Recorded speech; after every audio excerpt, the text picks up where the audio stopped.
Pemirsa apa kabar? Mari kita ikuti Warta Berita PTS tanggal 14 Juli. Hujan lebat akibat Taifun Bafi memicu bencana di Hsinchu dan Miaoli. Di Chutong, seorang mahasiswa yang mengendarai motor bersama teman untuk berkemah di gunung tewas setelah terseret banjir ke dalam parit. Sementara itu, cuaca panas pasca Taifun memicu longsor susuran di Jalan Provinsial nomor 62 di Miaoli. Sebuah truk yang melintas ringsek tertimpa bongkahan batu besar. Beruntung, sopir berhasil menyelamatkan diri dan hanya mengalami luka ringan. Sebagian besar lereng telah gundul, longsor tanah bebatuan menimbun jalan di bawahnya. Sebuah truk terhimpit di antara bongkahan batu dan partisi jalan. Untungnya, pengemudi berhasil lolos dari maut dan hanya mengalami luka ringan. Namun ia masih trauma mengenang detik-detik kejadian tersebut. 突然听到一些轰隆轰隆的声音，昏天暗地啊，然后整个就是撞撞撞这样子，然后我就整个被推挤推到最旁边，完全车子停下来的时候，我已经知道车子有变形了。 Jalan Provinsial nomor 62 di Miaoli terputus di kedua arah akibat longsor batu. Akses ketiga dusun terimbas, pengemudi terpaksa mengambil jalur alternatif. Perkiraan awal menunjukkan bongkahan batu seberat 1.000 ton yang jatuh dari ketinggian 130 hingga 150 meter menimbun ruas jalan sepanjang 100 meter. Ekskavator telah dikerahkan untuk membersihkan jalur tersebut. 62线是太阳乡里面有3个村的一个主要道路，包含喜正区的千安村、秦水村以及八卦村所以呢，这条道路是我们最重要的一个交通命脉。 Sebuah kecelakaan fatal lainnya terjadi di area pegunungan Kecamatan Chutong, Kabupaten Hsinchu kemarin. Seorang mahasiswa berusia 21 tahun yang mengendarai motor untuk berkemah di atas gunung bersama ketiga temannya terseret ke dalam selokan di tepi jalan akibat hujan deras. Korban dinyatakan tewas walau sempat dilarikan ke rumah sakit. Seiring angin kencang dan gelombang tinggi pasca Taifun, seluruh layanan feri rute Pingtong-Xiaoliuqiu dihentikan hari ini. Di Kaohsiung, angin kencang juga membuat sejumlah pesawat berguncang hebat saat pendaratan di Bandara Internasional Kaohsiung. Beberapa bahkan terpaksa go around, yakni melakukan terbang memutar. Pasang laut besar pertama tahun ini yang disertai angin kencang membuat banyak feri rute Pingtong-Xiaoliuqiu berhenti beroperasi satu hari. Beberapa kapal swasta pengangkut kebutuhan pokok bahkan memajukan jadwal keberangkatan terakhir ke tengah hari dan setelah itu tidak ada lagi kapal yang diberangkatkan. Sementara itu, di Kaohsiung, embusan angin kencang mulai terasa sejak sore 13 Juli. Warga di sekitar Bandara Internasional Kaohsiung merekam sebuah pesawat yang bergoyang hebat sesaat sebelum menyentuh landasan pacu, lalu kembali mengudara untuk terbang memutar. Untungnya, pesawat tersebut akhirnya berhasil mendarat dengan selamat. Kota Kaohsiung mencatat 17 kasus demam berdarah lokal dan 9 kasus impor tahun ini. Untuk mencegah penyebaran wabah, Departemen Kesehatan meluncurkan program khusus libur musim panas di mana warga yang mengalami gejala dan secara sukarela menjalani tes cepat sepulang dari Asia Tenggara akan mendapatkan kupon belanja Toserba senilai $500 Taiwan. Selain itu, obat anti nyamuk juga dibagikan gratis bagi warga yang akan bepergian ke luar negeri. Pemkot Kaohsiung meluncurkan program berhadiah untuk mencegah penularan demam berdarah di area perbatasan.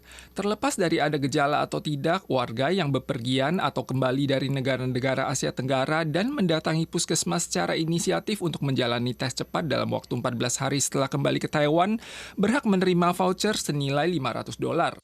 就让我们知道就在处理看医生这样有送给我们的这样 Program ini ditujukan kepada pengunjung negara Asia Tenggara termasuk Indonesia yang melibatkan warga sipil, imigran baru, PMA, guru, dan siswa untuk mencegah penularan demam berdarah. Departemen Kesehatan menegaskan wabah lokal yang mayoritas dipicu oleh kasus impor akan merebak di komunitas umum bila tidak segera dilakukan penanganan.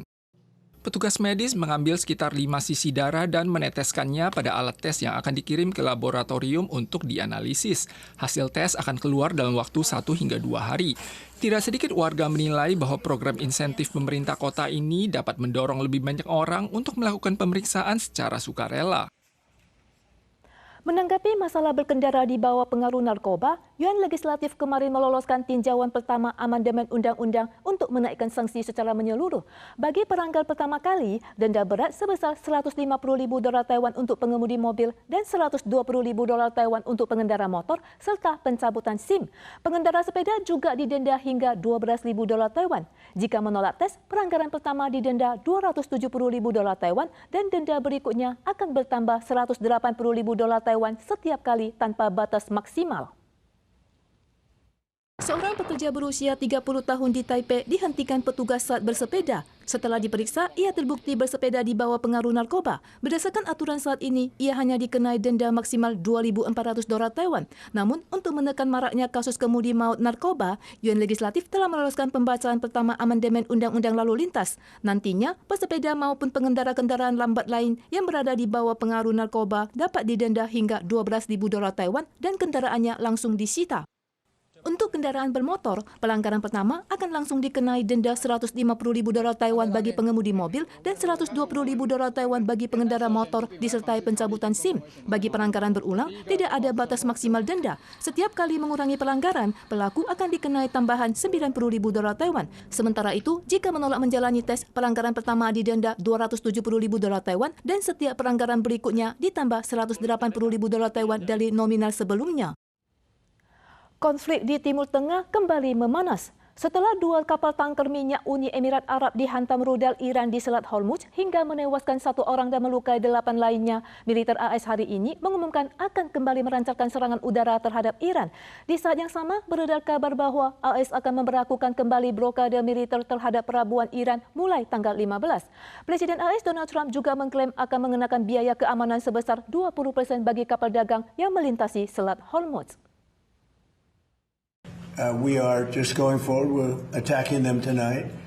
We're taking out all of their capability for anything having to do with the Strait, with the Hormuz Strait. And I think in the end, we will end up just controlling the whole thing. Tanggal 10, Presiden Donald Trump menyatakan bahwa tentara Amerika telah melancarkan serangan defensif terhadap target di dalam kawasan Iran sejak tanggal 7. Selain itu, mulai akhir pekan lalu, Komando Pusat Amerika melancarkan serangan terhadap 300 target di Iran selama 3 hari berturut-turut. Invasi terbaru terjadi pada tanggal 13, di mana 2 tanker minyak milik Uni Emirat Arab diserang Iran saat melintasi jalur pelayaran Oman di Selat Hormuz, mengakibatkan kapal rusak dan terbakar serta menelan korban jiwa dan cedera.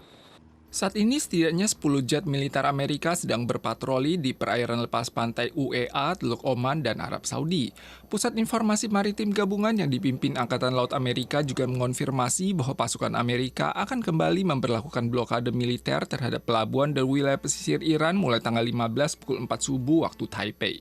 نیروهای مسلح جمهوری اسلامی ایران با هر گونه اختلال و ناامنی برای عبور و مرور کشتی‌های تجاری و نفتکش توسط ارتش متجاوز و راهزن آمریکا خارج از مسیر تعیین شده ایران و بدون مجوز نیروهای مسلح با شدت برخورد می‌نماید.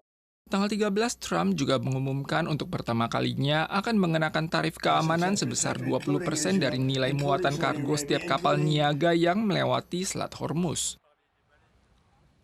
Para pemirsa sekalian, sekian warta berita dari PTS. Kita suara lagi di lain kesempatan. Sampai jumpa.